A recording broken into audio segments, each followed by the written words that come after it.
എന്നൊരു വലിയ സന്ദേശമാണ് ബദർ നമുക്ക് നൽകുന്നത്. ഇസ്ലാം ഭീകരവാദ പ്രസ്ഥാനമല്ല. ഇസ്ലാം എന്ന് പറഞ്ഞാൽ സമാധാനം എന്നാണ്. മുസ്ലിം എന്ന് പറഞ്ഞാലോ സമാധാനി എന്നാണ്. ഇസ്ലാം ഭീകരവാദമല്ല. ഇസ്ലാമിനെയും മുഹമ്മദുർ റസൂലുള്ളാഹി സ്വല്ലല്ലാഹു അലൈഹി വസല്ലമ തങ്ങളെയും പരിചയപ്പെടാനും പഠിക്കാനും ശ്രമിച്ചാൽ ഇസ്ലാം സുന്ദരമാണ് എന്നും സമാധാനമാണെന്നും സമാധാനത്തിന്റെ പ്രവാചകനാണ് മുഹമ്മദ് റസൂലുള്ളാഹി എന്നും വ്യക്തമാകും.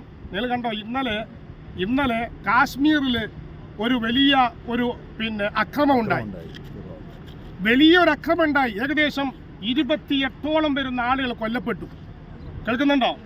അത് അവിടെ ഉണ്ടായിരുന്ന അക്രമത്തെക്കുറിച്ച് ഇന്നത്തെ വാർത്തകൾ വരുന്നത് നീ മുസ്ലിമാണോ അല്ല എന്ന് പറഞ്ഞവനെ എല്ലാം കൊന്നു. മുസ്ലിം അല്ല എന്ന് പറഞ്ഞവരെ മുഴുവനും കൊന്നു.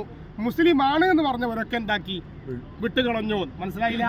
മുസ്ലിമാണ് എന്ന് പറഞ്ഞവരൊക്കെ വിട്ടുകളഞ്ഞു. മുസ്ലിം അല്ല എന്ന് പറഞ്ഞവരെ മുഴുവനും. അപ്പം മുസ്ലിമീങ്ങളല്ലാത്തവരെ തിരഞ്ഞു പിടിച്ചു കൊന്നു എന്നാണ് കേൾക്കുന്നത്. ഇന്നലെ നമ്മുടെ രാജ്യത്തിന്റെ പ്രധാനമന്ത്രി സൗദി സന്ദർശനം നിർത്തിയിട്ട് പെട്ടെന്ന് മൂപ്പര് പോയി. അപ്പോൾ ഇതിന്റെ പിന്നിൽ ജാണെന്നും ലഷ്കറെ ത്വയ്ബയാണ് എന്നൊക്കെ പറയപ്പെടുന്നു. പക്ഷെ ഒരു പദത്തിന്റെ മുന്നിലോ പിന്നിലോ മുഹമ്മദ് ഉണ്ട് എന്നുള്ളത് കൊണ്ട് അവരൊക്കെ ഇസ്ലാമിക പ്രസ്ഥാനമാണ് എന്ന് തെറ്റിദ്ധരിക്കണ്ട.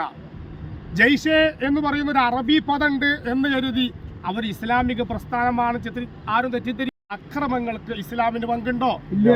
അറബി പേരുകളോ മുഹമ്മദ് എന്ന പേരുകളോ തുടക്കത്തിലോ ഒടുക്കത്തിലോ വന്നു. അങ്ങനത്തെ സംഘടനകൾ വന്നിട്ട് അവർ നാട്ടിൽ വല്ല കലാപങ്ങളും അക്രമങ്ങളും ഉണ്ടാക്കിയാൽ അതിന് ഇസ്ലാമിനോ മുസ്ലിമിനോ വല്ല പങ്കുണ്ടോ? ഒരു പങ്കുമില്ല. നാം ആ അക്രമത്തെ ശക്തമായി അപലപിക്കുകയും ആ അക്രമികൾ ആരാണോ അവരെ തിരഞ്ഞു പിടിച്ച് ശിക്ഷിക്കുകയും വേണമെന്നാവശ്യപ്പെടുന്നവരാണ്. അത് ഏത് അറബി പേരുകളിൽ വന്നവരാണെങ്കിലും ഇസ്ലാം അക്രമത്തിന് പ്രോത്സാഹനം കൊടുക്കുന്നില്ല. ഇസ്ലാം സമാധാനമാണ്. മുഹമ്മദ് റസൂലുള്ളാഹി സമാധാനത്തിന്റെ ദൂതരാണ്. ആ നബി തങ്ങളുടെ പേരിട്ടിട്ടോ അല്ലെങ്കിൽ ആ നബി തങ്ങൾ കൊണ്ടുവന്ന ഖുർആനിന്റെ ഭാഷയായ അറബി പേരിട്ടിട്ടോ ആരൊക്കെ എവിടെയൊക്കെ എന്തൊക്കെ അക്രമങ്ങൾ കാണിച്ചാലും അതിനെ അംഗീകരിക്കാൻ കഴിയൂല. ശക്തമായി നാം അതിനെ അപലപിക്കുന്നു.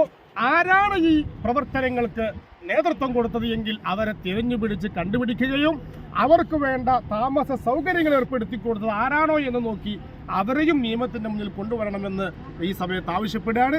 പ്രിയപ്പെട്ട മുസ്ലിമീങ്ങളെ, നാം മുസ്ലിമീങ്ങളാണ്. നാം അല്ലാഹുവിൽ അടിയുറച്ച് വിശ്വസിക്കുക. ഹബീബ് മുഹമ്മദ് റസൂലുള്ളാഹി സ്വല്ലല്ലാഹു അലൈഹി വസല്ലം തങ്ങളെ അടിയുറച്ച് വിശ്വസിക്കുകയും ഇഷ്ടപ്പെടുകയും പിന്തുടരുകയും ചെയ്യുക. ബദറിൽ സ്വഹാബാക്കൾക്ക് ഇസ്ലാമിന് വിജയം കിട്ടിയതുപോലെ അല്ലാഹു രണ്ട് ലോകത്തും നമുക്ക് വിജയം നൽകുമാറാവട്ടെ. അസ്സലാമു അലൈക്കും വറഹ്മത്തുള്ളാഹി.